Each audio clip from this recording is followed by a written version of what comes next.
Oh, a little bit of a foggy morning here. We are in, I don't know, we're on 77. We're headed up to Danville, Virginia. We left Brunswick, Georgia, somewhere around 4 o'clock this morning. And I got fuel this morning at a place that was called El Cheapo. Some of you guys probably know what that is because of the price of the fuel. And I forgot I needed DEF. So we're stopped here at this Flying J to get DEF. Now, if you guys want to support the channel, don't forget to subscribe, hit the like button, all that jazz. Leave a comment. Let me know what you want to see.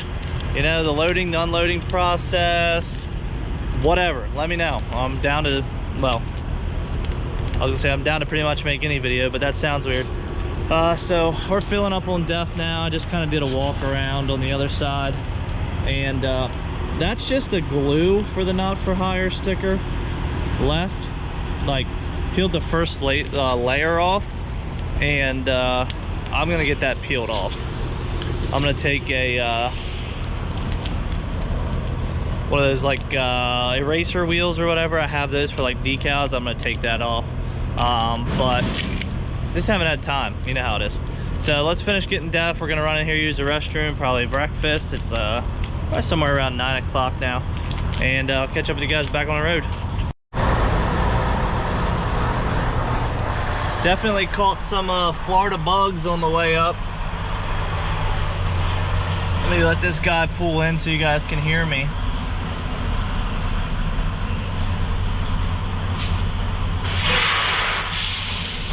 Gotta love it.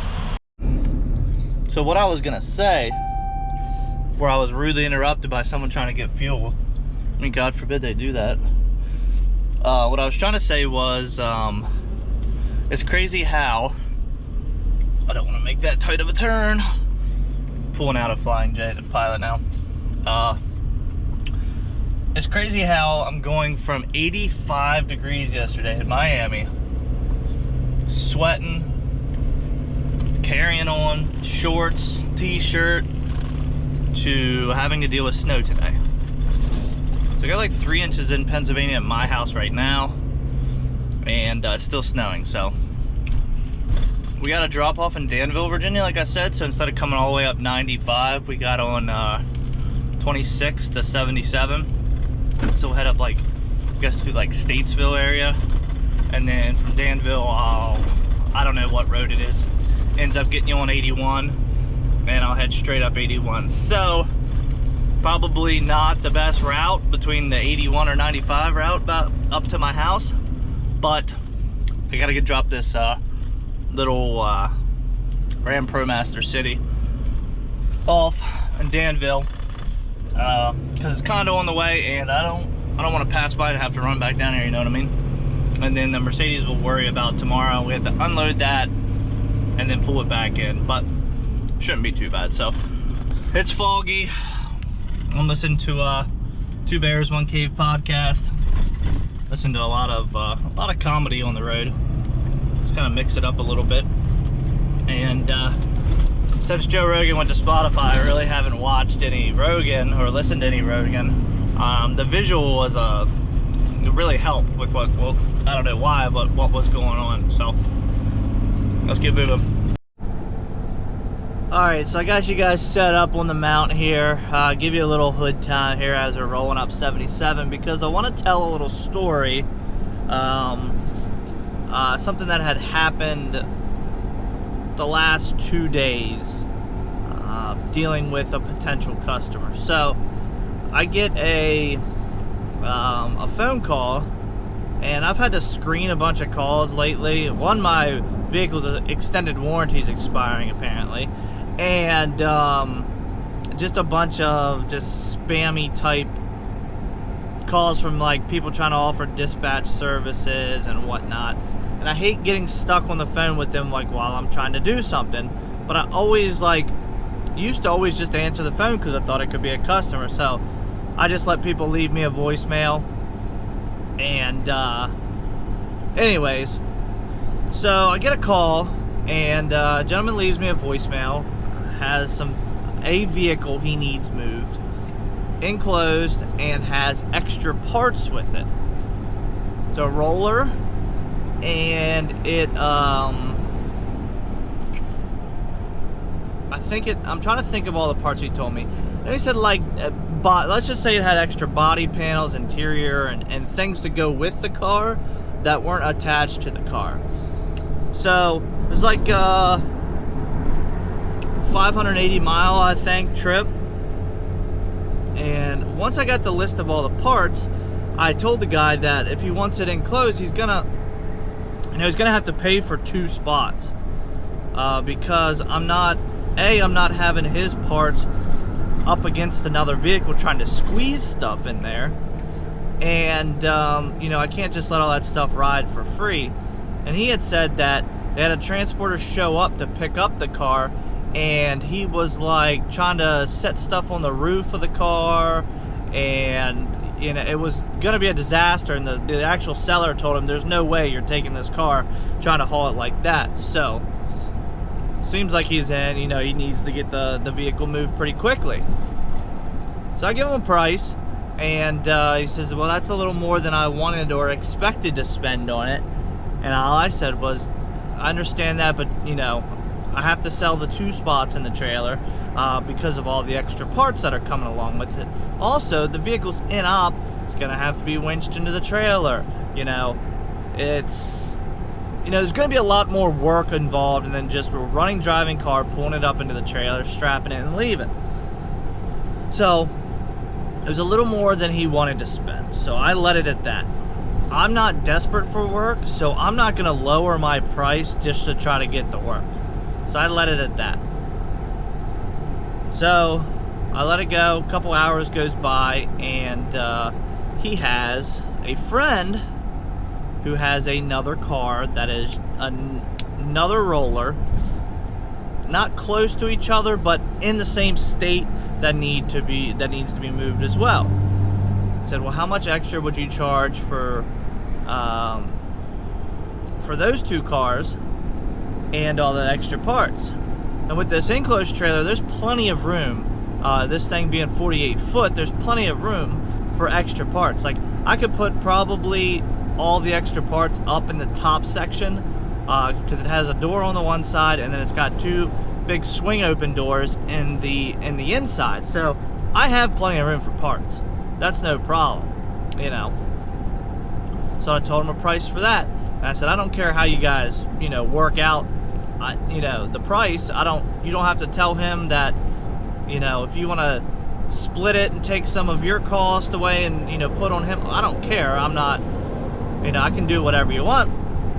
So he got back to me a couple hours later, and it was more than he wanted to spend. And he'd actually been working with a broker that had found the first transporter that failed to transport it, and they had found somebody else to do it for a cheaper price. So apparently my price was too high, but like I said, I'm not desperate for work, and honestly, it was more than a fair rate. It was like 580 miles. Actually, I don't want to tell the price because I don't want to put his business out there. But it was more than he wanted to or expected to spend. So sometimes with customers, they have no idea what stuff costs to get it transported. And if it was a running, driving car, I might have worked with him a little bit on the price, maybe, but not for something that's in op and all the work that's going to be involved to safely transport it and all its parts. So figured I'd tell you that story in this video and give you a little hood time, but I'll catch up with you guys here in a little bit. Little pro tip for you guys: if you guys do not have a scanner in your truck, go get yourself one. They're only like, I think I paid like 70 or 80 bucks for this one from AutoZone, just because I was in a pinch. Because my scanner I left in my garage, and I was out on the road when I went to, was it Michigan? Yeah, it was Michigan when the check engine light came on for the DEF heater. Now we're having issues right now, but I ran the code P0087 is fuel rail pressure too low, so it looks like we have probably a clogged fuel filter. I don't know if I got bad fuel from El Cheapo today or what, or the filter's just dirty. It's not too old, but this happens. I just checked since I can see the filter that is in line with my auxiliary tank, and I can see it. It's got like a little glass sight on it or whatever. I looked at that and it doesn't look bad. It's not all black, or I don't see like debris or anything. So I don't know if it's beeping at me again. So I don't see like contamination or anything, which is good. But what I'm gonna do is I'm gonna stop here. Man, this GoPro drives me nuts sometimes. I'm going to pull over here at there's a truck stop up here. I'm going to get some like diesel clean or some type of additive and see if I can't, I mean, I'm only an hour and 30 minutes from home, but it like goes into, like you can tell it drops rail pressure because it loses all power. So hopefully I can limp it home enough to you know, put some diesel clean or something in and limp it home. And I have 4 or 5 sets of fuel filters at the house. I'll just pop new ones on tonight, and hopefully that remedies the issue. So get yourself a scanner. They're not expensive. I have mine between my legs right now because it went in like limp mode, and you clear the code and power comes back. So yeah, should have bought a Ford, I guess. Well, this isn't my house. We didn't make it home. I'm like 35 minutes from home, and I lost all power. It's like the fuel filter's clogged tight. Was only able to go about 5 miles an hour. They're like half a mile off, like to get off the interstate. Hardly any shoulder, and we're at the mall here in Hagerstown in a massive parking lot. So my wife's on the way. Since she's only about like 15 minutes away, we'll guess have her pick me up, go get some fuel filters, come back here and try to replace them real quick. I mean, I guess it could have happened, you know, in a worse place, but so close, yet so far away. I'll let you guys know what happens here, but I think I have everything in the truck to replace them. I'm gonna go through that right now, make sure I have, I think it's like an 1 1/8" socket for the one under the hood, and need a couple extensions. So let me see if I got all that, and I'll let you guys know. Whew, what a day.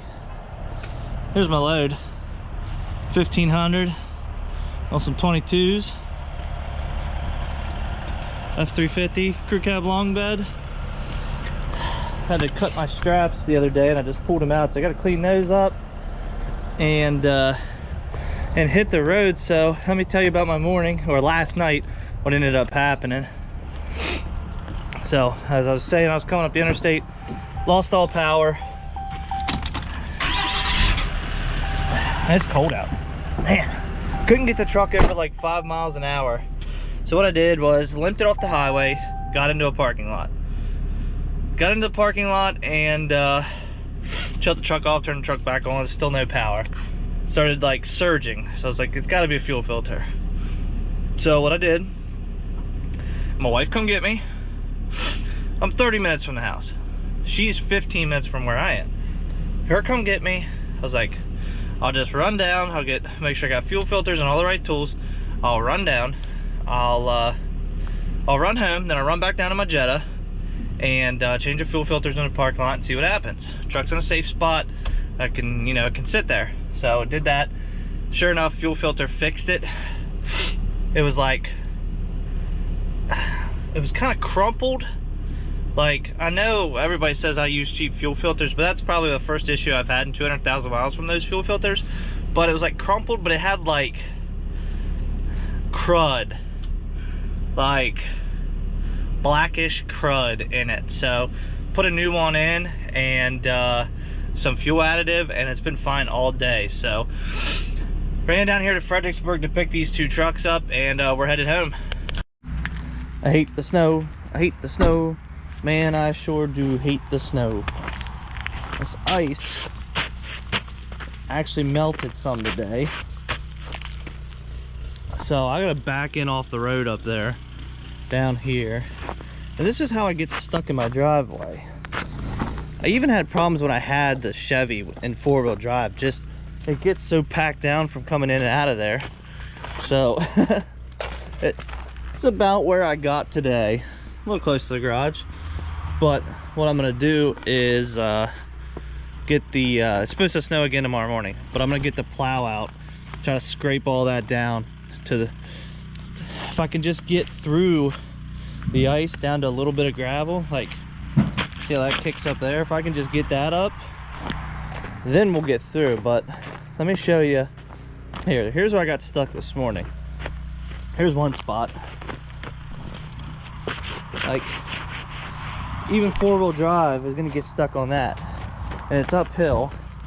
There's another spot, like, that's inches thick. So that's the plan. Operation Fix the Driveway.